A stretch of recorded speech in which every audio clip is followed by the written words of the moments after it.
I should have known better than to host Thanksgiving dinner for my husband's family. But after 5 years of marriage to James, I thought maybe, just maybe, I could finally prove myself worthy of the prestigious Anderson family name.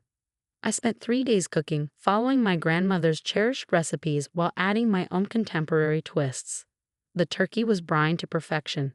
The sides were elegant yet comforting, and my signature pumpkin bread pudding was made with the same love that had earned me a spot as head pastry chef at one of the city's top restaurants. But Richard Anderson IUI didn't see love. He saw a threat.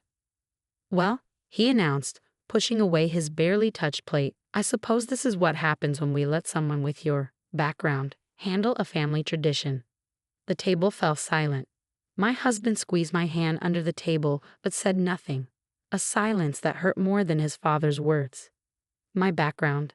I asked quietly, though I knew exactly what he meant. Before culinary school, I'd waited tables at one of his many restaurants to pay my bills.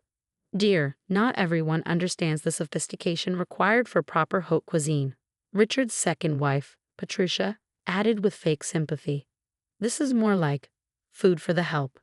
I watched as they pushed away plates of my grandmother's recipes, dishes that had once won her local cooking competitions, even if they weren't served on silver platters. But it was what happened next that pushed me over the edge. Richard spotted my recipe box on the kitchen counter, my grandmother's handwritten cards mixed with my own creations. As conversations resumed around the table, he casually walked over and dropped the entire box into the trash. "For your own good," he said when he caught me watching. "The Anderson family has standards to maintain, just like we did with Caroline's little collection." Caroline, his first wife, the woman no one in the family ever discussed. What Richard didn't know was that 2 weeks ago, while helping James clean out his childhood home's attic, I found something extraordinary. Caroline's hidden recipe book, along with letters and diary entries that told a story Richard Anderson IUI never wanted revealed. "You know what's interesting about standards?" I said, standing up. "They're often built on other people's foundations." Richard's face paled slightly. "What are you implying?" I walked to my purse and pulled out Caroline's worn leather-bound book. Funny thing about recipe books, they tell stories. Like how a small-town waitress's original recipes somehow became the foundation of a restaurant empire. "Where did you get that?" Richard's voice shook. "The attic, along with Caroline's diaries. Fascinating reading, especially the parts about how you took her family recipes, claimed them as ancient Anderson traditions, and then discarded her once you had what you needed." Patricia looked between us, confusion crossing her perfectly arranged features. "Richard, what is she talking about?" "Nothing," he snapped. "She's talking about nothing." But I was already opening the book to a marked page. "Your famous Anderson family bourbon glazed pork chops?" That was Caroline's grandmother's recipe. "The signature Anderson crab cakes that built your first restaurant?" Caroline's creation from her days waiting tables in Maryland. James stood up. "Dad, what's going on?" "The Anderson Restaurant Group's entire original menu," I continued, "came from the woman you called too common for your family name. The woman whose recipes you stole before divorcing her and forcing her to sign an NDA. That's enough." Richard slammed his hand on the table. "Is it? Because Caroline's diaries tell quite a story. How you married a pretty young waitress, convinced her to share her family's recipes, and then discarded her once you had them all documented. How you threatened to ruin her if she ever told anyone the truth." The room was dead silent now. Even Patricia, who'd always treated me like something stuck to her designer heel, looked stunned. "Those recipes built your first successful restaurant," I said. "The one that launched everything else. And now you stand there, calling my food low class, while your entire empire was built on a small-town waitress's creativity." "You have no proof," Richard sputtered, but his face had gone from pale to ashen. I pulled out my phone. "Actually, I do. I found Caroline last week. She's a chef instructor now, teaching at a community college. We had quite an interesting conversation about recipe development and the statute of limitations on fraud." Richard lunged for the recipe book, but I stepped back. "Careful," I warned. "You wouldn't want to appear common by making a scene." "Those recipes are Anderson family property," he hissed. "No," I corrected. "They're the property of the people who created them. Just like my grandmother's recipes belong to me, not your trash can." James finally found his voice. All these years you said our family recipes went back generations, that we were descended from European chefs. Your father's great culinary heritage, I said gently, came from a woman who worked 60-hour weeks waiting tables to support her younger siblings. A woman who loved cooking so much she created her own recipes between shifts. Sound familiar? The parallel to my own story hung in the air. You'll destroy everything, Richard warned.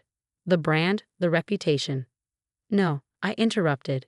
You did that yourself the moment you decided that where food comes from matters more than how it tastes. The moment you chose status over substance. I walked to the trash and retrieved my recipe box. Caroline wanted you to have something. I pulled out a sealed envelope and handed it to James. She thought her stepson should know the truth about his family's culinary heritage. This is absurd, Patricia declared, but her voice wavered. Richard would never. Check the dates on the recipes, I suggested. Check the original menu from his first restaurant. Everything matches Caroline's book, ingredient for ingredient. Richard's carefully maintained facade finally cracked. It was business, he said. I took basic recipes and elevated them. Made them sophisticated. You took someone else's art and claimed it as your birthright, I corrected. And then you had the audacity to call my food low class, while serving Caroline's recipes at $300 a plate. I picked up my barely touched turkey. I'm taking this to the homeless shelter where I volunteer. At least there, people appreciate food made with love instead of pretense. As I headed for the door, I turned back one last time. Oh, and Richard. Caroline's NDA expired last year. She's writing a cookbook. The real story of the Anderson family recipes. I hear publishers are very interested. The look of horror on Richard's face was better than any 5-star review. But this was just the beginning. Because what happened next would shake the Anderson restaurant empire to its very foundation and reveal that Caroline's recipes weren't the only things Richard had stolen. The fallout was immediate and explosive. By the next morning, photos of Caroline's recipe book had leaked online, alongside vintage menus from Richard's first restaurant. Food critics and industry insiders quickly connected the dots. But it wasn't just about the recipes anymore. You need to see this, James said, bursting into our apartment the next day. He was holding a stack of papers from Caroline's envelope. Mom, she documented everything. The papers revealed a systematic pattern of theft that went far beyond family recipes. Financial statements showed that Caroline had invested her entire inheritance, money from her grandmother's life insurance, into Richard's first restaurant. Money that mysteriously vanished from the books after their divorce. $60,000 in 1985, James read, his voice shaking. That would be worth over $160,000 today, I finished. Your father didn't just steal her recipes. The documents showed that Caroline had been more than just a waitress with good recipes. She'd been Richard's full partner in launching the restaurant. But when success came, he'd erased her completely. My phone buzzed with a text from Caroline herself. Check your email. There's more. The email contained video footage from 1985, grainy but clear enough. It showed a young Caroline in the restaurant kitchen, creating dishes while Richard watched and took notes. In one clip, she was teaching him how to properly sear scallops, the very technique he'd later claimed was passed down through generations of Anderson men. Dad built his whole image on being the self-made culinary genius, James said quietly. But he was just taking notes. Taking notes and taking credit, I corrected. Patricia, it turned out, had her own revelation to share. She showed up at our door that evening, clutching a glass of wine and looking decidedly less polished than usual. I found these in his study, she said, dropping a folder on our coffee table. Letters from other chefs, small restaurant owners, people who claimed he stole their concepts, their techniques. He threatened them all with lawsuits, I guessed. Patricia nodded. He told me they were just jealous of his success.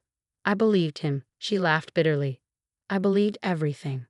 The food industry was ruthless, and Richard had played the game masterfully. He'd taken ideas from smaller restaurants, replicated them with high-end ingredients, and claimed them as Anderson innovations. When the original creators protested, his lawyers buried them in paperwork. But Caroline had been different. She'd been his wife, his partner, and she kept proof. The media was having a field day. Food blogs were running side-by-side comparisons of Caroline's original recipes and Richard's signature dishes. The only real differences were the prices and the pretense. Then came the video that broke everything wide open. One of Richard's former sous chefs posted footage from 1986, just after Caroline had been forced out. It showed Richard in a rage, throwing out all the handwritten recipes Caroline had created for the kitchen staff, replacing them with printed cards bearing the Anderson family crest. From now on, he shouted in the video, "These are Anderson family traditions. Anyone who says different is fired." The chef who posted it included his own statement, "I watched him destroy that woman's legacy. It's time for the truth." Other former employees started coming forward. Servers who remembered Caroline teaching them about wine pairings, line cooks who learned her techniques. Even the original dishwasher spoke up about how Caroline would feed the staff her new recipe trials. While Richard complained about wasting good ingredients on the help, Richard's carefully constructed world was crumbling, and he knew exactly who to blame. "This is your fault," he snarled when he showed up at our apartment unannounced. "You and your working-class vendetta against success." I looked at this man who'd spent decades building an empire on stolen dreams, who tried to throw away my own family recipes just like he'd thrown away Caroline's, and I felt nothing but pity. "No," I said calmly. "This is about honesty, something you wouldn't recognize if it was printed on a menu." "I made those recipes better," he insisted. "I elevated them." "You didn't elevate anything," James interrupted, standing beside me. "You just added truffles and raised the prices." Richard turned to his son, desperation cracking his pompous facade. "Everything I did was to build something for you, a legacy." "A legacy of lies," James replied. "And now I have to decide what to do with it." Because that was the real crisis facing the Anderson Restaurant Group. James, as the primary heir and current executive chef of their flagship restaurant, had to choose: continue his father's charade or rebuild with truth as the main ingredient. The decision, as it turned out, wouldn't be entirely his to make, because Caroline wasn't just writing a cookbook. She was coming home, and she was bringing with her a surprise that would force every member of the Anderson family to reconsider the true meaning of legacy. "Your mother wants to meet for dinner," James said after Richard stormed out. "At her old diner." I smiled, thinking of my rescued recipe box and the love poured into every handwritten card. "Should I bring my grandmother's pumpkin bread pudding?" "Actually," James grinned, "she wants you to teach her how to make it." Said it's time for some new family traditions. But none of us could have predicted what Caroline would reveal over coffee and dessert. A secret that would change everything we thought we knew about the Anderson family. The diner looked exactly like the photos in Caroline's recipe book. A classic American institution with chrome fixtures and vinyl booths. Caroline was already there when we arrived, sitting in what she told us was her old section, a stack of papers beside her coffee cup. But she wasn't alone. "I'd like you to meet someone," Caroline said, gesturing to the young man beside her. "This is Michael, my son, your brother James." The coffee cup in James's hand clattered against its saucer. "What?" Michael, who looked to be in his early 30s, had Caroline's kind eyes and unmistakably the Anderson nose. "Richard didn't just take my recipes and my money," Caroline said quietly. "He took my chance to tell my son about his brother." The story spilled out over plates of diner pie. Caroline had been 2 months pregnant when Richard forced her out. He threatened to destroy her completely if she ever tried to claim the baby was his. Young, scared, and broke after Richard drained their accounts, she left town to start over. "I wanted to tell you so many times," Caroline told James. "But Richard's lawyers made it clear, if I ever contacted you, he'd make sure I lost everything, including Michael." Michael, who had grown up to become a food scientist, reached across the table to touch his brother's hand. "Mom told me about you my whole life. How you loved helping in the kitchen when you were little." "Dad said you died," James whispered to Caroline. "A car accident. He said that's why we never talked about you." I watched my husband absorb this truth, that his entire life had been seasoned with his father's lies. "I have something for you both," Caroline said, pulling out 2 worn leather-bound books. "My mother's complete recipe collection. One for each of my sons." As James and Michael pored over their grandmother's handwriting, I noticed Caroline studying me. "You know," she said, "I saw you once, years ago, working at Richard's restaurant. You reminded me so much of myself, trying so hard to prove yourself in his world. Is that why you left me the envelope?" She nodded. When I saw you'd married James, I knew you'd understand what those recipes really meant. That food isn't about status, it's about love. Speaking of love and food, Michael interjected, "We have a proposition for you both." He pulled out a business plan. Michael had been working on developing a line of artisanal food products, combining traditional recipes with modern nutrition science. He needed partners who understood both innovation and tradition. "We want to launch a new brand," Caroline explained, using my original recipes, James's fine dining experience, and Michael's scientific expertise. But most importantly, she smiled at me, "We want your creativity. Your grandmother's recipes deserve to be shared too." Anderson Family Classics? I read from the proposal. "No," James said firmly. "Caroline's Kitchen. It's time for the real family name to be on the door." Over the next hour, we planned a future built on truth instead of pretense. A food company that would honor tradition while embracing innovation. A family business that actually cared about family. "Richard will try to stop us," I warned. Looking at our newly expanded family, I realized that Richard had been wrong about one more thing. True sophistication isn't about expensive ingredients or fancy presentations. It's about the courage to be authentic, to honor where you come from while creating something new. 6 months later, when we opened the first Caroline's Kitchen, we served my grandmother's pumpkin bread pudding alongside Caroline's famous crab cakes. The line stretched around the block. Richard sent a cease and desist letter. We sent back a patent infringement notice and an invitation to dinner. He never responded to either. But sometimes, on quiet evenings, I see him standing outside the restaurant, watching families share meals made from recipes written with love instead of pretense. And I always save him a slice of bread pudding, just in case he finally learns that the best family traditions are the ones that make room for everyone at the table.